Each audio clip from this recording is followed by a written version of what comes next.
अस्सलाम वालेकुम। आज हम बना रहे हैं वेरी स्पेशल बैंगन का भरता। चलिए आइए स्टार्ट करते हैं।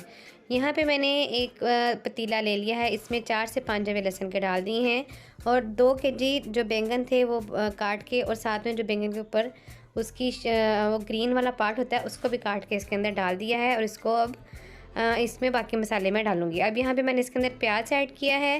प्याज ऐड करने के बाद इसमें हम अपनी टेस्ट के मुताबिक सुरख मिर्च ऐड करेंगे, हल्दी ऐड करेंगे और नमक ऐड करेंगे। ये वही आम रूटीन के रोज़मर्रा के हमारे मसाले हैं जो हम अपनी हंडिया में इस्तेमाल करते हैं। आलमोस्ट वही मसाले खानों में इस्तेमाल होते हैं जो हम रोज़ रूटीन में इस्तेमाल करते हैं, लेकिन हर एक का मेथड जो होता है वो चेंज होता है कुकिंग करने का, खाना बनाने का। यहाँ पे मैंने हल्दी डाल दी है। अब मैं इसमें टेस्ट के मुताबिक नमक डालूँगी। नमक डाल लेने के बाद इसमें मैं एक टमाटर कट के डालूँगी और साथ में एक दालचीनी का पीस डाल दूँगी। जब ये सब चीज़ें मैं इसमें डालूँगी तो मैं इसको कवर करके रख दूँगी और कोशिश ये करूँगी कि इसको लेस ऑयल में बनाऊँ। ये देखिए यहाँ पे मैंने दालचीनी का पीस डाल दिया है। अब मैं इसमें एक टमाटर कट करके डालूँगी और ऑयल का अभी तक मैंने बिल्कुल भी इस्तेमाल नहीं किया। इसको हम ऑयल के बगैर बनाएंगे, ठीक है।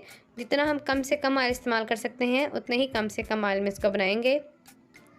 बड़ी इलायची डाली थी, दालचीनी डाल दी है और टमाटर डाल दिया है। अब हम इसको कवर करके तकरीबन पहले 5 मिनट हाई फ्लेम पे छोड़ेंगे, बाद में 15 मिनट लो फ्लेम पे इसको कवर करके छोड़ देंगे।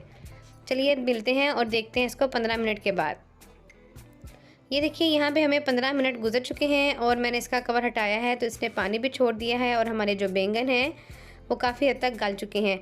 लहसुन प्याज भी इसके अंदर ऐसे ही सारा गल जाएगा। अब मैं इसका सारा पानी जो है वो ड्राई करूँगी और जब ये पानी ड्राई हो जाएगा फिर हम इसमें अपने आलू भी डालेंगे।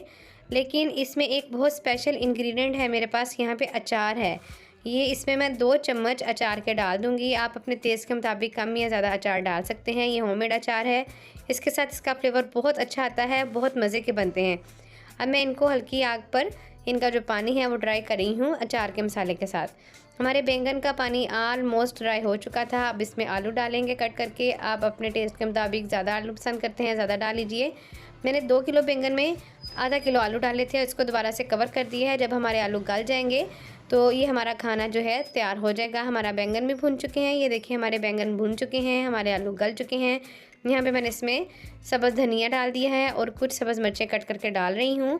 चलिए आइए इसको सर्व करते हैं। आप भी ज़रूर ट्राई कीजिएगा और स्पेशली खमीरी रोटी के साथ ये बहुत मज़े के लगते हैं। ट्राई कीजिएगा और बताइएगा कि रेसिपी, सिंपल सी रेसिपी आपको कैसी